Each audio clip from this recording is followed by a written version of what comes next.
है कि भारत में 125 करोड़ मोबाइल फोन यूजर हैं, जिसमें से 90% प्रीपेड प्लान के यूजर हैं। सर, आज मैं प्रीपेड प्लान के जो मोबाइल यूजर्स हैं उनकी ओर से दो समस्याएं उठाना चाहता हूं। सर, पहली समस्या है कि रिचार्ज खत्म होने के बाद आउटगोइंग के साथ साथ इनकमिंग कॉल का भी बंद होना। सर, जब प्रीपेड प्लान एक्सपायर होता है या मोबाइल रिचार्ज की वैलिडिटी खत्म होती है तो आपकी आवाज बंद कर दी जाती है। फोन मेरा, सिम कार्ड मेरा, नंबर मेरा, तो सर रिचार्ज खत्म होने के बाद आउटगोइंग कॉल बंद होना समझ आता है, लेकिन इनकमिंग कॉल बंद होना सरासर मनमानी है।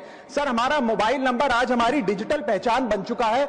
एसेंशियल कम्युनिकेशन जैसे कि UPI payment, banking, OTP, train ticket OTP, PAN Aadhaar authentication, interview का कॉल, हॉस्पिटल का कॉल, मां बाप का गांव से कॉल, तमाम चीजें इनकमिंग कॉल और इनकमिंग एसएमएस से आती है और वो इसलिए बंद कर दिया जाता है कि इंसान एक रिचार्ज कराना भूल गया। सर, इनकमिंग कॉल बंद करना is not stopping of a service, ये हमारे राइट टू कम्युनिकेशन को स्टॉप करने जैसा है। सर, जैसे आपका आधार कार्ड इसलिए एक्सपायर नहीं हो जाता कि आपने डिटेल अपडेट नहीं करी, या आपका बैंक का खाता इसलिए बंद नहीं हो जाता कि आपने मंथली डिपॉजिट जमा नहीं किया, या आपका वोटर आईडी इसलिए सस्पेंड नहीं हो जाता कि आप एक चुनाव में वोट डालना भूल गए, ठीक उसी तरह आपका मोबाइल नंबर इसलिए सस्पेंड और डीएक्टिवेट नहीं होना चाहिए कि आप एक रिचार्ज भूल गए। सर, मैं सदन में फ्री आउटगोइंग की मांग नहीं कर रहा, फ्री डेटा की मांग नहीं कर रहा, लेकिन इनकमिंग कॉल फैसिलिटी की गारंटी होनी चाहिए। मेरी 3 स्पेसिफिक मांग है। पहली, प्रीपेड मोबाइल कनेक्शन में इनकमिंग कॉल और इनकमिंग एसएमएस कम से कम 1 साल तक कंटिन्यू रहे, चलता रहे from the date of the last recharge, ताकि एसेंशियल कम्युनिकेशन चलती रहे।